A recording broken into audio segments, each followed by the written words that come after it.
Смотрите, тот вопрос, который я хотел осветить, очень часто спрашивают вопрос кэшбэка. Все знают, что такое кэшбэк? Да? Мне просто пишут, звонят, я хочу специально сделать, может быть, отдельно это даже как бы вырежут как ролик, чтобы это отправлять, потому что устаешь объяснять людям. Что такое кэшбэк вообще, да? В разных банках это называется по-разному. Это бонусы, это какие-то денежные средства, которые возвращаются держателю карты, когда он совершает какую-либо покупку. Величина этих кэшбэков может быть разной. Да? В разных банках там, или в разных этих, разные там. И эти кэшбэки могут называться по-разному. В Сбербанке это называется «Спасибо», да? В ВТБ это называется «Мультибонус», там, в Открытии, по-моему, это называется просто «Бонус». Да? В каждом банке она может по-разному называться, но суть в том, что это те бонусы, которые возвращаются обратно тому человеку, держателю карты, за то, что он покупает этой картой. Да? Про кредитные карты мы не говорим, мы сейчас говорим про дебетовые карты, потому что кредитные карты изначально даже вопрос освещать смысла не имеет. Теперь вопрос такой, что это за деньги, можно ли ими пользоваться, часто спрашивают, можно ли на них что-то покупать или что-то делать. Смотрите, вот эти вот бонусы, да, этот кэшбэк, он бывает в некоторых банках он всегда одной величины, например, 1% или 3% от любой покупки. 3% от любой покупки, если ты покупаешь своей карточкой, он может быть у каких-то партнеров банка больше, там 10%, если ты покупаешь в магазине «Пятерочка», или там 10%, если ты покупаешь в магазине какой-нибудь там, я не знаю, там, в Меге или что-то, да? Как на это смотреть с точки зрения шариата, да? По факту очень часто вот банк, когда он проводит операцию безналичными, да, есть такое понятие, как торговый эквайринг. Кто занимается торговлей, он это знает. Да? Когда я открываю магазин и ставлю туда кассовый аппарат, то деньги, человек приходит и прикладывает свою карточку. Да? Когда он прикладывает свою карточку, с его счета списываются деньги, и они переводятся на мой счет. Да? Вот эта вот операция проходит в рамках торгового эквайринга. Эквайринг – это вот когда банк от моего имени с его карточки, с его счета снимает деньги для моего счета. За эту услугу банк получает какое-то вознаграждение, какой-то процент. Это в разных банках по-разному. 1,5%, 2%, 3%. Да? И вот этот процент, который получает банк, в принципе, делится вот этой частью прибыли. Да? Он удержал у меня, как у продавца, деньги, а у покупателя на карточку часть денег, которую у меня удержал, ему как подарок вернул. Это расценивается как подарок. Да? И, в принципе, этим пользоваться можно. Но сейчас я объясню, чтобы это было полное понимание. Некоторые говорят, это же как бы ты эти деньги получаешь за то, что ты деньги держишь на карточке. Это как риба получается. Ты же банку в долг дал, и за то, что ты держишь, ты получаешь этот бонус. По факту ты получаешь бонус не за то, что ты держишь, а за то, что ты тратишь. Ты можешь деньги только в банкомат засунуть, пойти тут же купить, и тебе этот бонус начислится. Или у тебя на карточке могут лежать эти деньги месяц, и ты пойдешь бонус, купишь, они у тебя начислятся тот же самый бонус. Это как бы базовый вид бонуса, да? И он, иншаллах, с точки зрения шариата, вот этот бонус, он дозволен. То есть это часть прибыли, которой банк с тобой делится, чтобы ты осуществлял это операции через безналичным путем. Теперь есть такое понятие, как повышенный бонус. Вот на это надо обращать внимание. К сожалению, в некоторых фетвах на это не обратили внимания, да, при изучении. Есть повышенный бонус. Например, некоторые банки говорят, держи остаток средств не меньше. Это было раньше в точке. если ты держишь остаток средств не меньше 50 тысяч рублей, то тебе начисляется повышенный бонус. Или в Сбербанке тоже ты на остаток на счете не менее 100 тысяч рублей, тебе начисляется повышенный бонус. Да? Вот этот повышенный бонус, там не 1% становится, а 1,5% или 2%. Вот еще 1%, откуда он приходит, да, тоже.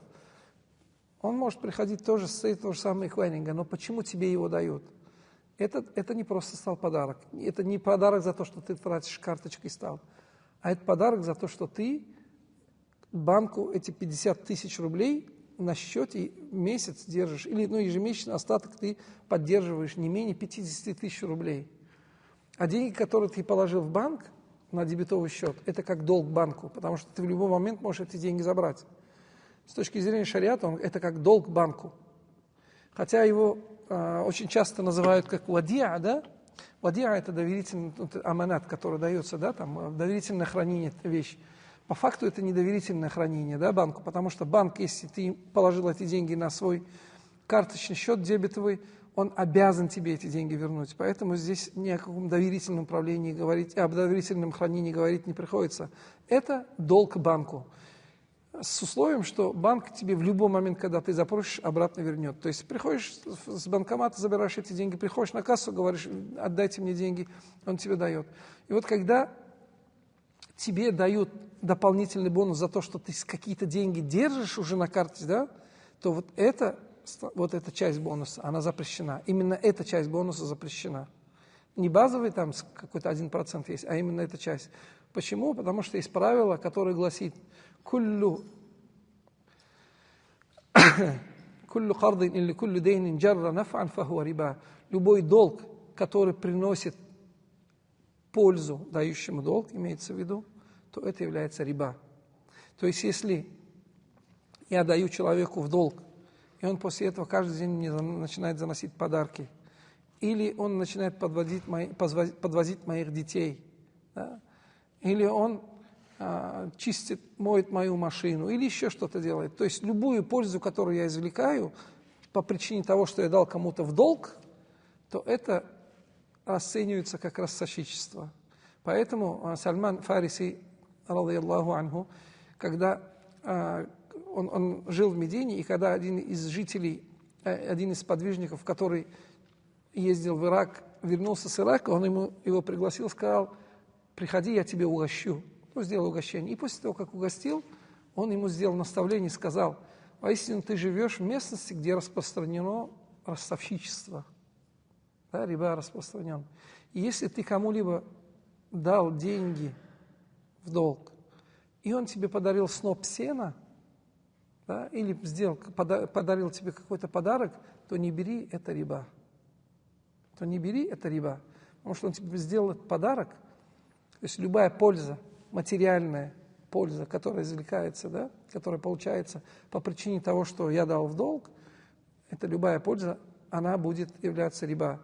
Это может быть в денежной форме. Я дал 100 тысяч, он мне отдает 100 тысяч и 1000 рублей еще, да? Это может быть 100 тысяч подарок. Это может быть, он мне подвозит моих детей, я говорю, потому что подвозить это тоже денег стоит, да, если такси. Это может быть, он мне машину моет, он мне оказывает какую-то услугу. Если это было обусловлено долгом, или если это подразумевалось, или если это обычаи этой местности, да, в этом случае это все запрещено, это приравнивается к ростовщичеству, и это нельзя брать.